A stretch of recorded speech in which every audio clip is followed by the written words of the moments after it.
Different ആയിട്ടുള്ള mornings നമ്മുടെ ലൈഫിലുണ്ടാവും കേട്ടോ. ജീവിതത്തിൽ ഒരു നല്ല മോർണിംഗ് എങ്കിലും എക്സ്പീരിയൻസ് ചെയ്യാൻ പറ്റിയ ഒരു ഭാഗ്യമാണ്. വയനാട് വൈത്തിരിയിലുള്ള എറ്റേണൽ ബ്ലിസ് റിസോർട്ടാണിത്. ഇവിടെ നമ്മൾ റൂം എടുത്തിട്ടുണ്ടായിരുന്നു. റൂമിന്റെ ഓപ്പോസിറ്റ് ഇതായി കാണുന്ന കവുങ്ങും കാപ്പിയും കൂടെ ഉള്ളൊരു തോട്ടമായിരുന്നു. രാവിലെ 7 മണിയായപ്പോൾ ഒന്ന് നടക്കാൻ ഇറങ്ങി. ഇതുപോലെ ബ്യൂട്ടിഫുൾ ആയിട്ടുള്ള കാഴ്ചകൾ ഒരുപാടുണ്ടായിരുന്നു. കഷ്ടപ്പെട്ടെടുത്ത വീഡിയോസ് ആണ് കേട്ടോ. പിന്നെ ഇതിനകത്ത് തന്നെ അത്യാവശ്യം നല്ല ബ്യൂട്ടിഫുൾ ആയിട്ടുള്ള കുറേ സ്പോട്ടൊക്കെ ഉണ്ടായിരുന്നു. നമുക്ക് വീഡിയോസ് ഒക്കെ എടുക്കാം, ഫോട്ടോസ് എടുക്കാം, റീൽസ് ഒക്കെ ചെയ്യാനേ സൂപ്പർ ആയിരിക്കും.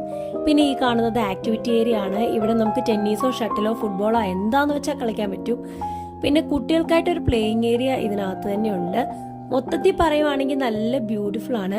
പിന്നെ രാവിലെ 7 മണി 7:30 സമയത്തൊക്കെ പൂളിലൊക്കെ ആളുണ്ടാവുമോ എന്ന് ഓർത്ത് ഞാനിങ്ങനെ ചെന്ന് നോക്കിയപ്പോഴേക്കും പൂളിലൊക്കെ അത്യാവശ്യം നല്ല തിരക്കായിരുന്നു. അതൊരു വൈബായിരുന്നു. തിരിച്ചു വന്നപ്പോൾ ബ്രേക്ക്ഫാസ്റ്റ് ഉണ്ടായിരുന്നു, കോംപ്ലിമെന്ററി ആയിരുന്നു. അതൊക്കെ കഴിഞ്ഞ് നമ്മൾ വീണ്ടും വയനാട് കറങ്ങി കാണാനായിട്ട് അങ്ങ് ഇറങ്ങുവാണേ.